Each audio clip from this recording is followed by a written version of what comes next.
Oke, Bismillahirrahmanirrahim, kita teruskan supaya tidak jadi ceramah, supaya tidak jadi petua, supaya tidak tadi tutur-tutur. Ada baiknya dari yang sudah saya omongkan tadi atau dari apapun saja masalahnya, giliran sampean sing ngomong nang saya. Kalau saya akan bisa respon, saya akan respon. Tanya boleh, bantah boleh, usul boleh, bahkan juga berceramah juga boleh, menyumbangkan poin-poin atau ide-ide juga boleh. Jadi saya persilakan 3 orang dulu kira-kira gitu ya. Monggo, Mas, siapa? Ibu-ibu. 1, ya. Ini supaya mikrofonnya di sana ada ya, oke, ada wireless, oke. 1, coba kita ini 3 orang dulu. Ibu siapa ya? Coba jadi moderator di Silahkan Kak Cut, Ibu Cut ya. Tes. 1, ya 1. Ada yang lain? Silahkan bapak-bapak atau ibu-ibu yang lain. Ada apa tidak yang lain dulu? Kita daftar 3 orang dulu supaya terbiasa termanage gitu. Kalau tidak ada 1 dulu, setelah itu Ya, 1 nanti lagi menyusul. Termin pertama Ibu satu dulu, monggo. Assalamualaikum warahmatullahi wabarakatuh. Alhamdulillah saya berkesempatan bertemu langsung dengan Cak Nun yang memang menjadi tokoh favorit saya dari dulu. Alhamdulillah kita sama-sama menjatuhkan Soeharto, Pak, tahun 98. Kemudian pertanyaannya langsung ke pertanyaannya, singkat saja. Bagaimana pandangan Cak Nun terhadap kepemimpinan Jokowi sekarang, dan bagaimana pandangan Cak Nun sendiri terhadap Islam Nusantara yang sempat menghebohkan Indonesia kemarin dan sampai sekarang. Terima kasih, itu aja. Ya.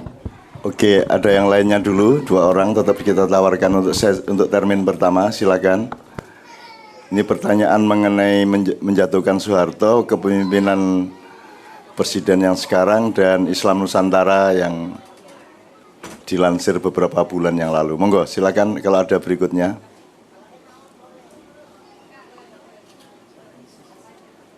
Mbak, Mas, silakan Mas. Di depan barangkali ya, ada sesuatu. Monggo Mas, diomongin aja. Kita enak-enakan aja kayak ngobrol di warung, jangan resmi.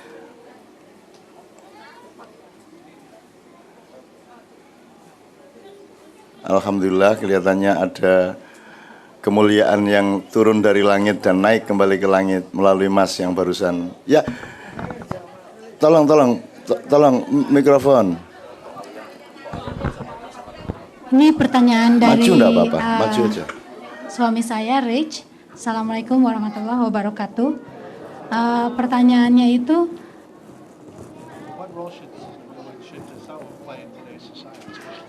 apa peran tasawuf dalam today's society, terutama di Indonesia?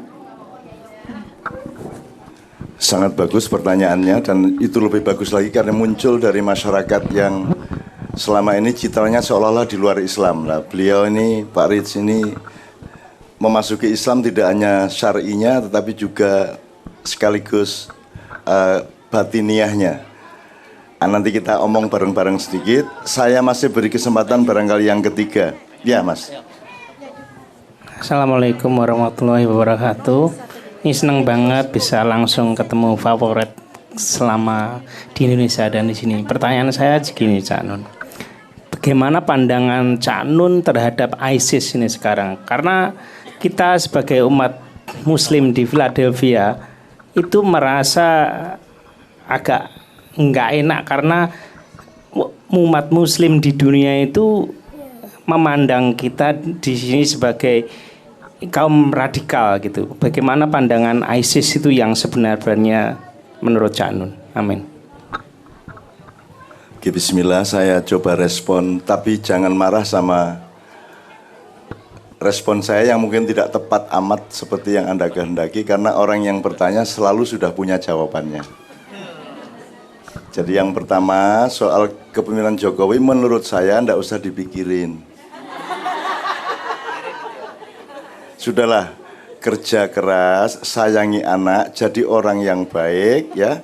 Sebab kalau Anda mau ngomong pemerintahan Indonesia, Anda tidak punya data. Anda cuma dengar-dengar di Facebook, di Twitter, di koran, yang semua itu tidak bisa dipertanggungjawabkan. Saya kalau disuruh menyalahkan, itu dataku oke banget. Dan kalau saya menyalahkan itu dengan data-data, itu tidak menambah kemaslahatan, tidak menyembuhkan apa-apa, mek nambahi wong ngelundase. Jadi menurut saya, mbok sudah, ndak usah dipikirin itu. Wong Anda sudah jauh-jauh ke sini itu karena memang belum benar di Indonesia. Sampai Anda ke sini gitu loh. Kalau benar kan ndak mungkin ke sini, wong Indonesia negara paling kaya segala-galanya. Ada manajemen yang salah, ya. Ini bisa complicated kalau dijelaskan, maka sampai rakyatnya terlempar-lempar ke seluruh permukaan bumi. Nah, manajemen yang salah ini kalau memang mau diomongin, ayo berhenti kerja, bikin lembaga penelitian benar-benar. Saya kasih data sungguh-sungguh. Karena data yang benar-benar itu tidak pernah ada di koran, tidak pernah ada di televisi. Dan kalau Anda mendengarkan CNN atau media-media massa internasional, mereka semua sudah difilter berdasarkan kepentingan mereka, kebutuhan mereka. Jadi sudahlah Bu, saya sama Mbak Novia ini nyuwun sewu sudah 16 tahun tidak langganan koran dan tidak nonton TV Indonesia. Karena saya tahu yang sebenarnya bagaimana. Saya tidak mau mubazir nonton jamaah ngene-ngene kesel uripku.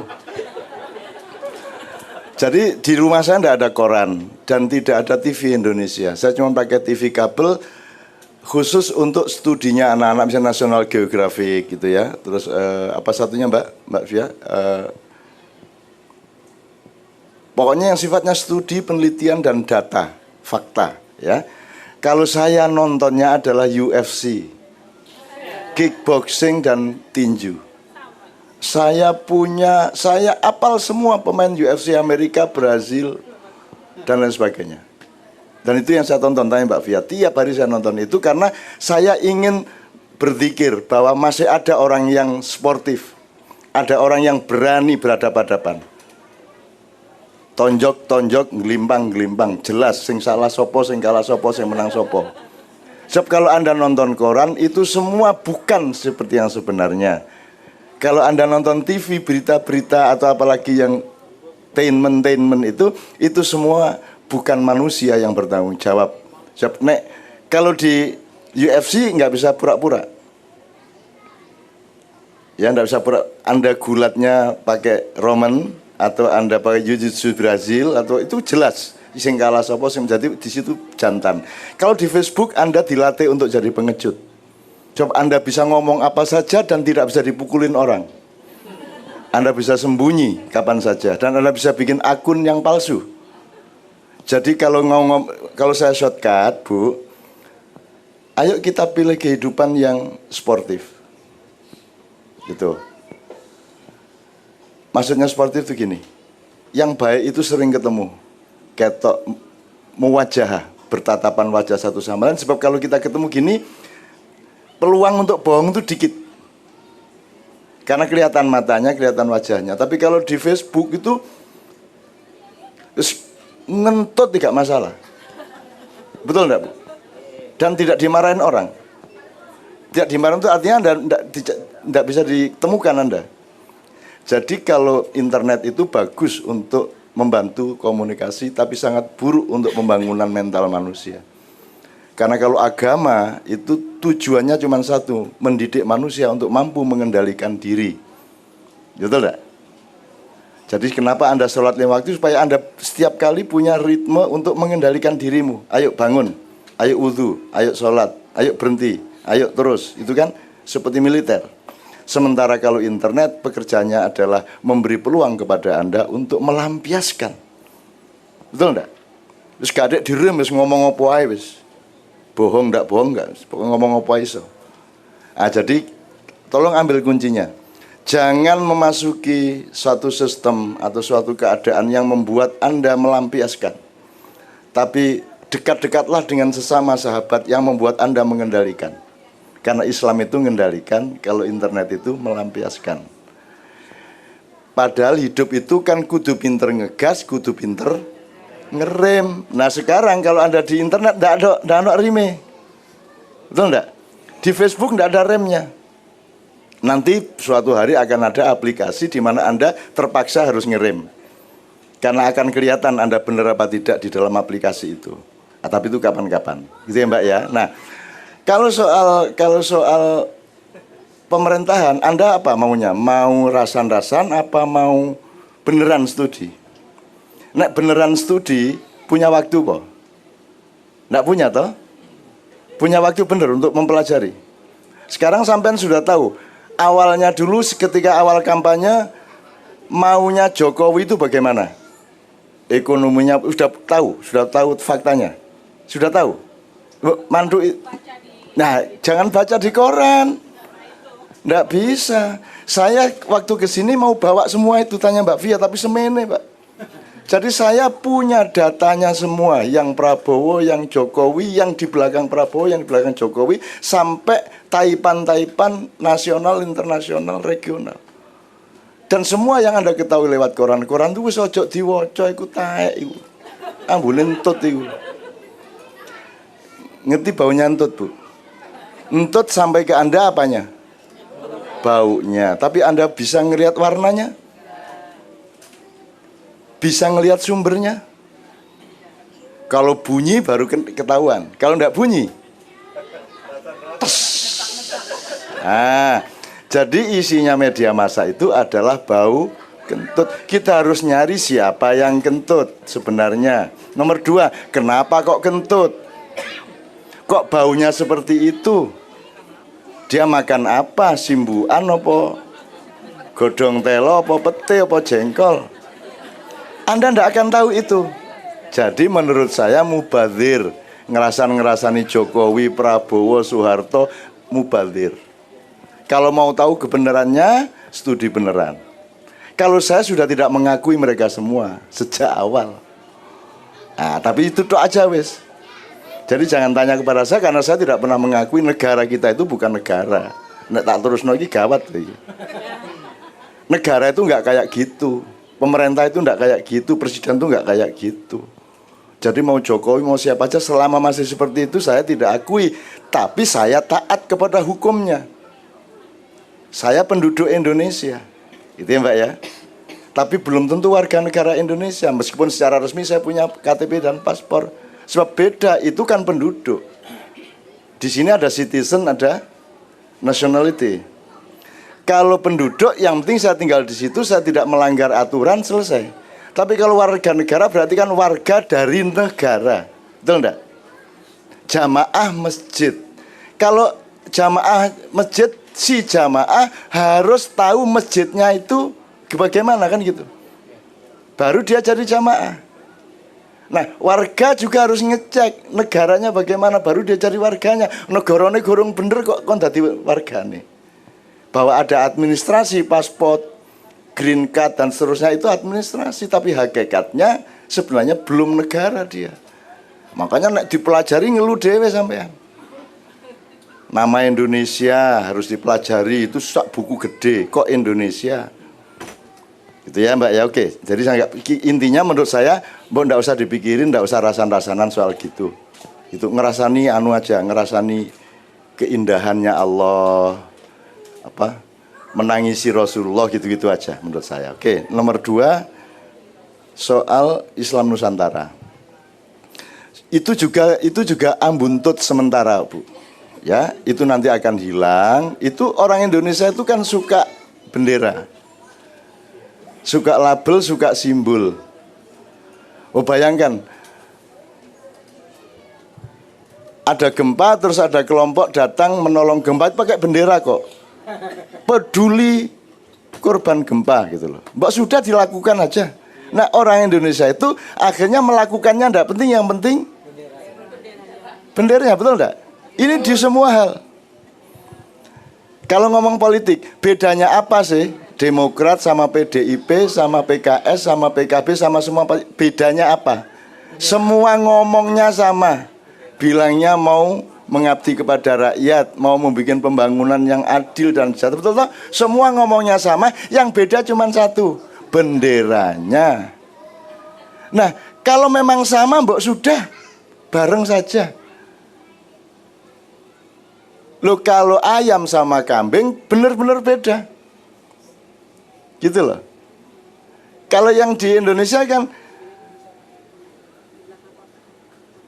gambarnya kambing, yang sana gambarnya lembu, yang sana gambarnya tikus umpamanya. Ternyata tikus itu dalamnya kelinci, ternyata yang lembu dalamnya musang. Nggak bisa. Jadi Anda jangan percaya sama simbol. Biasanya orang bikin simbol dan organisasi itu untuk kepentingan-kepentingan tertentu. Jadi Bu, saya senang dengan pertanyaan itu, tapi jangan terganggu dong soal itu.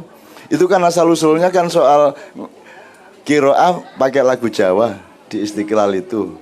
Loh, saya sudah melakukannya berpuluh-puluh tahun yang lalu. Biar gak masalah, mau lagu kan Jawa kan Arab.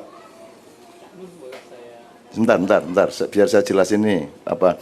Jadi, habis ini sampai interupsi enggak masalah. Jadi ngaji itu yang penting apanya Bu? Makhrajnya atau lafadznya, tajwidnya bener. Tidak harus pakai lagu juga enggak apa-apa, asal tidak melanggar lafadz dan tajwid. Itu selesai. Jadi kayak Allahu Akbar, la ilaha illallah, Allahu Akbar gitu ya boleh. Cuman kok gak enak rek, ayo di luk dedek po, kan gitu kan. Allahu Akbar, Allahu Akbar, Allahu Akbar, kan gitu. La ilaha illallah, wallahu akbar, Allahu akbar walillahil ham. Ya, itu enggak wajib. Yang wajib Allahu akbarnya. Sekarang saya tanya, takbiran Anda tadi itu lagu Arab apa Jawa apa Barat? Ayo. Yang itu kan semua di dunia gitu. Allahu Akbar, Allahu Akbar. Itu lagu Arab apa lagu Jawa apa lagu Arab? Siapa bilang? Coba Mbak Fia, itu do re mi fa solnya. Itu lagu Barat. Itu solmisasi Barat. Cuman cengkoknya caranya gini-gini Arab. Udah misalnya Sholatullah, salamullah, itu lagu Barat. Nah, sekarang jangan bingung Barat atau Arab. Do apa re, apa si, apa mi gitu loh. Nggak usah pakai label-label. Gitu Bu sebenarnya. Misalnya Allahumma arhamna bil Quran, itu lagu Barat. Mulane tenek kate ngurus opo-opo, faham sih. Ini yang berdebat soal Islam Nusantara iki sing menyerang ndak paham, sing diserang yo gak paham. Jadi kita bertengkar, mempertengkarkan hantu yang sama-sama nggak bisa dilihat, gitu loh. Jadi nggak ada masalah sebenarnya. Lagu Arab itu juga nggak ada aslinya, yang ada lagu Persia. Jadi yang disebut misalnya ada Bismillahirrahmanirrahim, Bayati ya. Alif Lam Mim ya. Dzalikal kitabu la raiba fihi hudal lil muttaqin. Itu bukan lagu asli Arab. Itu transformasi dari Persia, dari Mesir, dari Turki, dari Afrika juga. Yang datang di zaman Sayyidina Umar, bikin pembangunan, tukang-tukangnya dari negara-negara sekitar. Pas nutuk boto itu rengeng-rengeng, terus mandore takon, kok enak kon olehmu rengeng-rengeng, yang ngeten iki tentu desa kula. Jajal digawe adzan, Allahu Akbar, Allahu Akbar. Itu lagu Persia aslinya. Tapi orang Arab ndak ngerti, disangka lagu Arab. Wis tak padha gak ngerti niku meneng wae rukuno mangan bareng. Mari ngono main remi. Gitu loh. Ojo gelut ae po, kon niku padha-padha gobloke. Selamat datang Pak Aliang dan teman-teman dari gereja. Tepuk tangan untuk mereka. Gitu ya Mbak ya. Jadi menurut saya, ayo dijadikan semua yang membingungkan itu menjadi kenikmatan. Untuk menyadari bahwa kita tuh nggak tahu, saling nggak tahu. Dari yang soal Islam Nusantara, wong ngono kok Islam Nusantara sih rek. Lah ya ndak apa-apa Islam Nusantara. Wong ada Islam NU, Islam Muhammadiyah, Islam Syiah, Islam Sunni yo gak masalah. Saiki Islam Philadelphia ya ndak masalah. Nggak ada masalah. Apa toh? Ya sebuah nama gitu ya. Nanti saya kasih kesempatan sampean ya Mbak ya. Belum lagi nanti bertengkar soal masuk surga atau masuk neraka.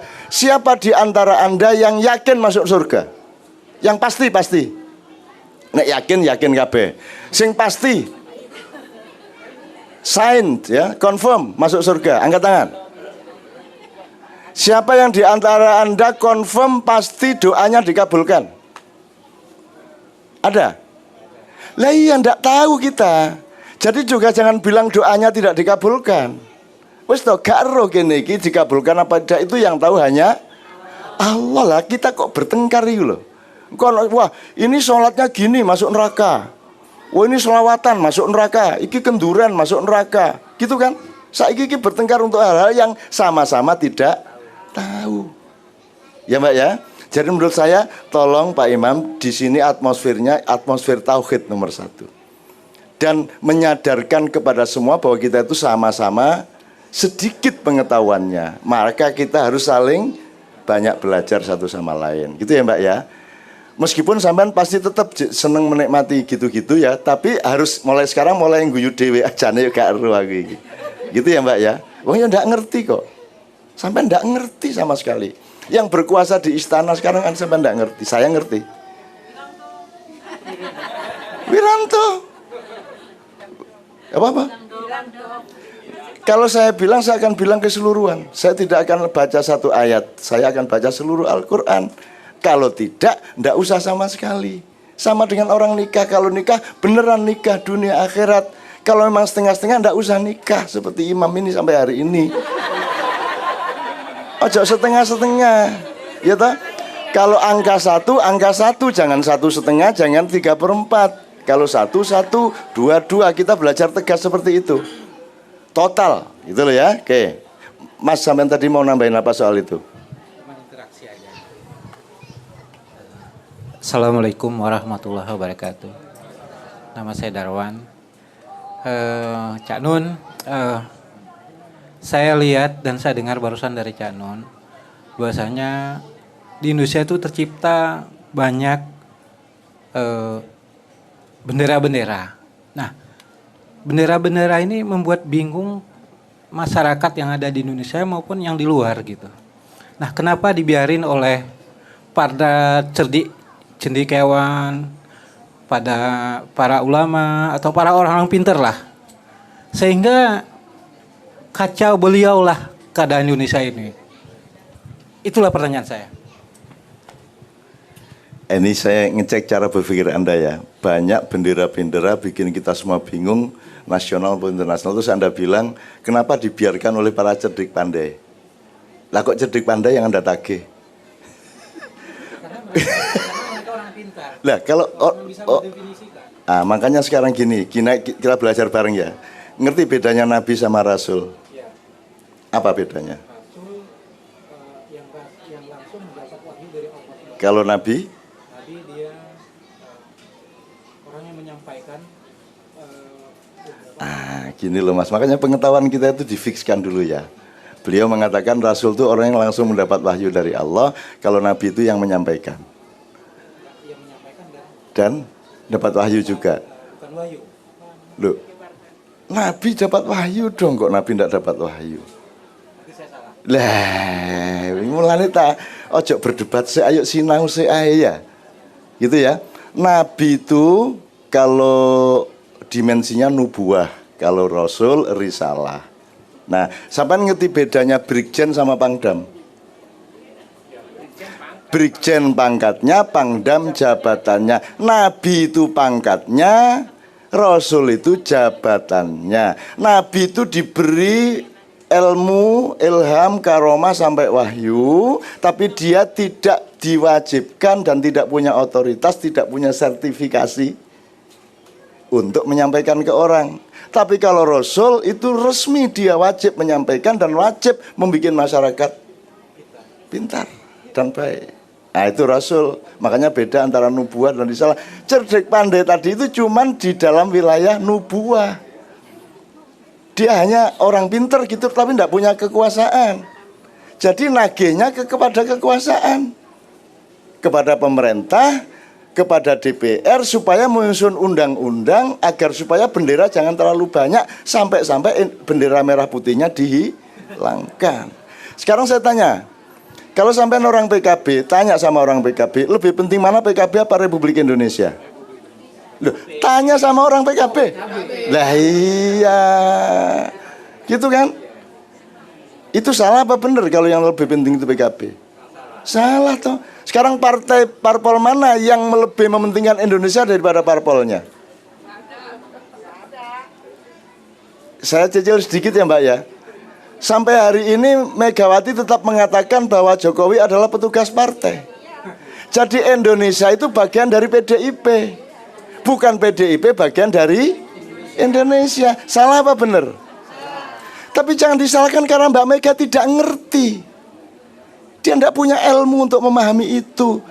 Dia tidak sekolah. Dia tidak pernah jadi manusia biasa seperti Anda. Dia tidak pernah bergaul di kampung-kampung. Tidak pernah utang.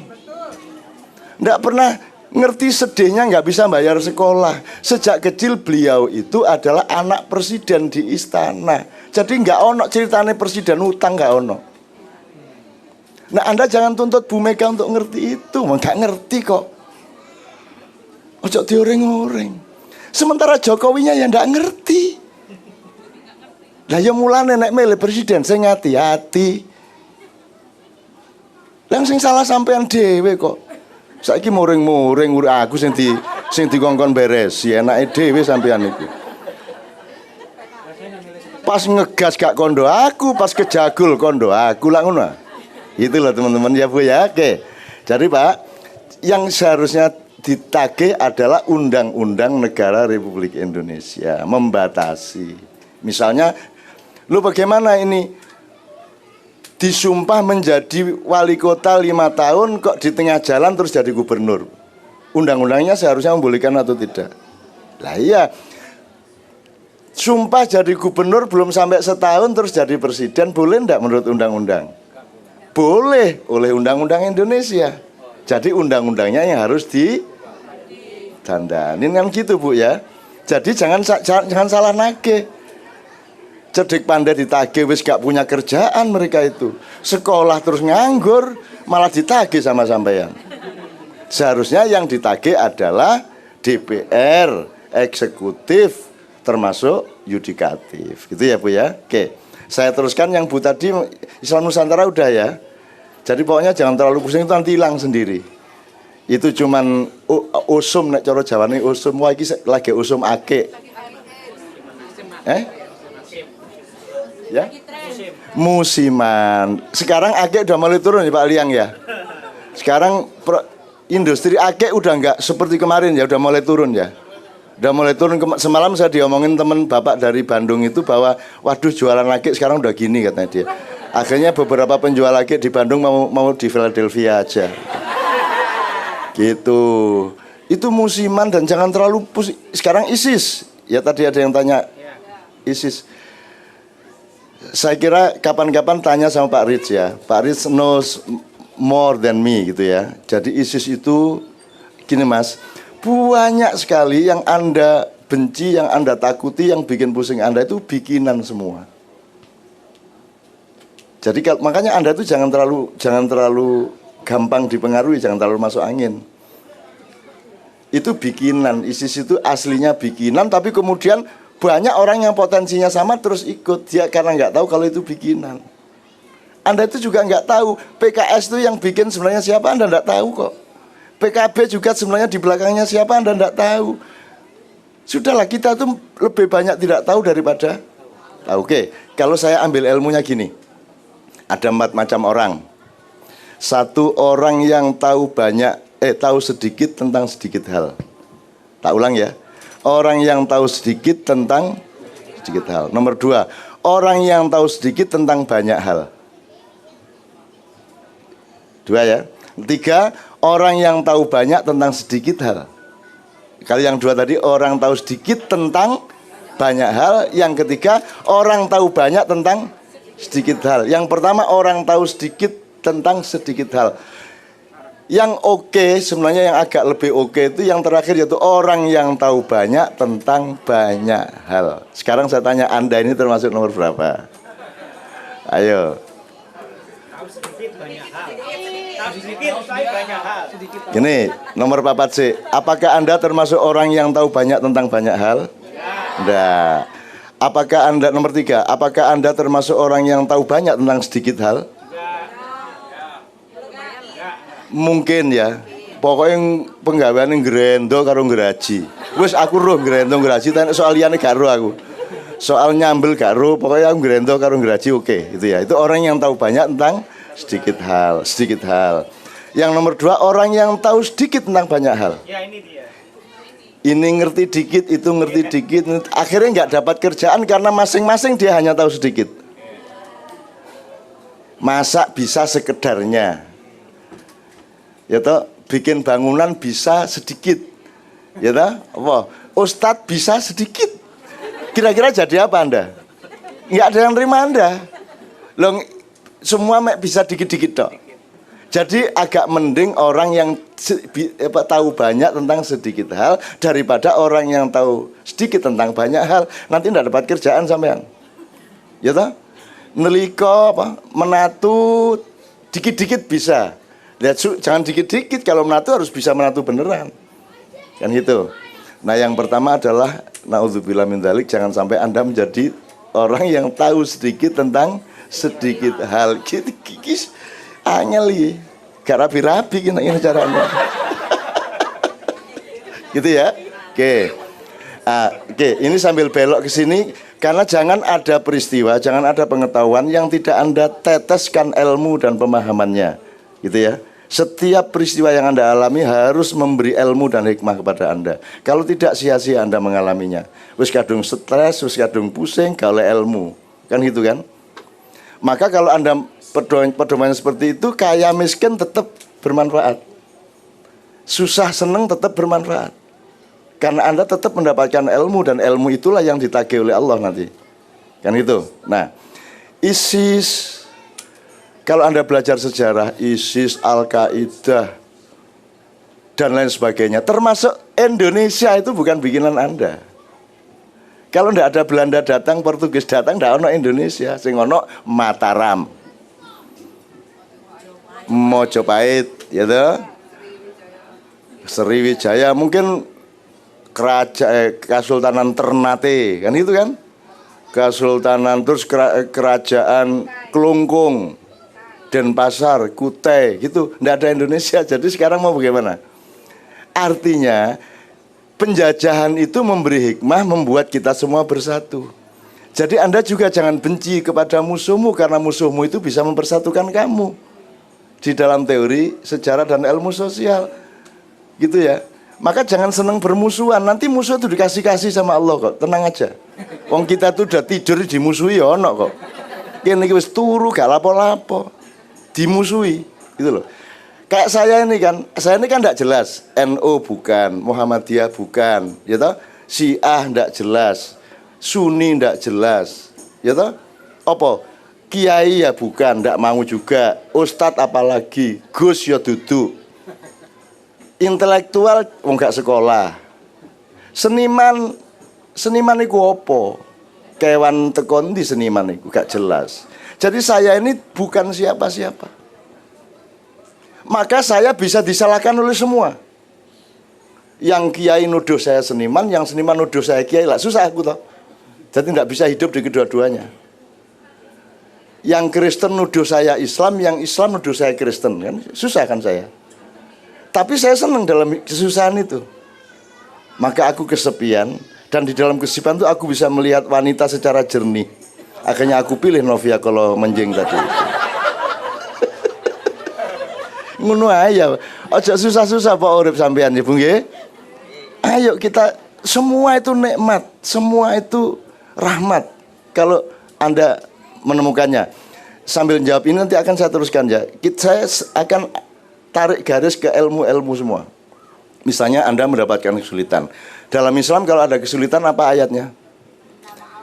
Inna ma'al usri yusra. Oke. Artinya apa, Mbak? Sesungguhnya sesudah kesulitan ada kemudahan. Nah, ini siapa dulu kiai yang ngajarimu? Gak, itu Lutfi. Lutfi gak ngunu. Lutfi belum mengalami kesulitan karena belum berumah tangga. Nanti kalau dia mulai kawin dia baru tahu hidup yang sebenarnya. Kan gitu kan? Engko nek wis mulai bojo meteng, apa meneh bojo niku ngidam White House, ngeluh deh. Ngidam patung Liberty ya ngeluh ndase deh. Oke. Sesungguhnya sesudah kesulitan ada kemudahan. Ini ada kekeliruan berabad-abad, tidak pernah Allah ngomong begitu. Ayo, iya ayo. Mau nggak dibongkar? Itu kalimatnya inna ma'al usri yusra. Fa inna ma'al usri yusra. Kalau terjemahnya sesudah kesulitan ada kemudian, bahasa Arabnya inna ba'dal usri yusra. Itu bukan ba'da, ba'da itu kan bodoh, sesudah. Itu bunyinya ma'a, bersamaan, bareng. Bersamaan dengan kesulitan ada kemudahan. Sudah ada kemudahannya. Maka Allah kasih kita akal supaya mencari kemudahannya apa. Jadi jangan disangka sesudah, tapi wes ono sudah ada. Gitu loh. Ya, itu contoh aja. Oke, kita jelas ya Mbak ya. Jadi itu kan lebih tenang tau sudah ada nih, cuman kita harus cari ini ayo didolai. Jangan mengeluh-mengeluh. Saya contohkan yang kecil-kecil ya. Sampean pernah lihat YouTube acara saya yang banyak orang? Ya. Itu kan butuh lighting, cahaya, dan itu harus nyewa. Butuh sound system, harus kalau ada 10.000 orang kan soundnya harus gede mahal. Itu jangan nyewa. Terus butuh lampu toh. Oke. Sekarang kalau terus listrik mati, biar nek listrik mati, kira-kira acaranya terus apa batal? Nah, saya tidak pernah membatalkan acara. Mati lampu saya pernah mengalami di Blora, Wonogiri, dan Pabelan. Saya tidak berhenti. Saya tidak mau menyimpulkan bahwa matinya listrik adalah kesulitan. Saya menyimpulkan langsung bahwa matinya listrik itu kenikmatan. Gitu saya. Cara hidup saya kayak gitu. Maka Allah seneng sama saya. Waduh lumayan arek iki gak sambat. Malah bersyukur loh. Akhirnya diberi jalan saya. Nah, ada rekaman-rekaman di sana di Jogja sana bahwa meskipun lampu mati, meskipun 10.000 orang saya tidak berhenti. Caranya bagaimana? Saya langsung turun panggung, Kiai Kanjeng turun panggung, gitar ndak bunyi, bass ndak bunyi, tapi kan terbang lak muni. Buantro pak sholli wa sallim ta iman ala mata wes. Mulai itu tak, habis itu jalan acara. Cuman saya harus ke tengah-tengah orang banyak. Suaranya harus ditingkatkan. Sehingga waktu terus karena bengok-bengok terus akhirnya lapar banget. Terus panitia juga ngerti akhirnya dikai double pakanannya. Tuh, contohnya. Sekarang saya tanya. Kalau soundnya beres, kan orang tidak perlu mendengarkan. Dia cukup mendengar. Ngerti bedanya mendengarkan sama mendengar? Mendengarkan sama mendengar. Nek listrik beres, sound beres, ngene sampean. Ya toh? Toh sudah dengar. Toh sudah terdengar. Tapi begitu listrik mati, saya teriak terus ngene sampean. Saya tanya, lebih bagus mana posisi mental ngene sama gini? Lebih bagus yang kedua. Artinya lebih bagus mana? Mati lampu atau listrik hidup? Mati lampu. Cuman terus jangan disimpulkan, ayo kita bikin acara nggak usah lampu, ya nggak usah gitu. Tapi setiap momentum dan kejadian itu pasti ada kenikmatannya sendiri-sendiri. Jadi nomor satu Bu, Bapak, jangan berbuat baik kecuali engkau menemukan kenikmatan dalam perbuatan baik itu. Anda itu berbuat baik tapi mengeluh, sholat tapi abot, gitu kan? Poso tapi sambat aja. Karena Anda tidak menemukan kenikmatannya. Sekarang saya kasih tahu takdir Allah. Jangankan berbuat baik, kesulitan hidup saja ada nikmatnya. Loh, kalau Anda cari kenikmatan hidup, cari rahmat, dimanapun ada rahmat Allah gitu ya. Kalau Anda mengalami apa, cari rahmatnya. Nanti Anda akan merasakan kekuatan, kuat dan nikmat. Benar itu. Cuma jangan cari-cari kesulitan. Jangan terus nabrak-nabrak jadi ditangkap polisi gitu kan. Gitu ya Bu ya. Nah, oke.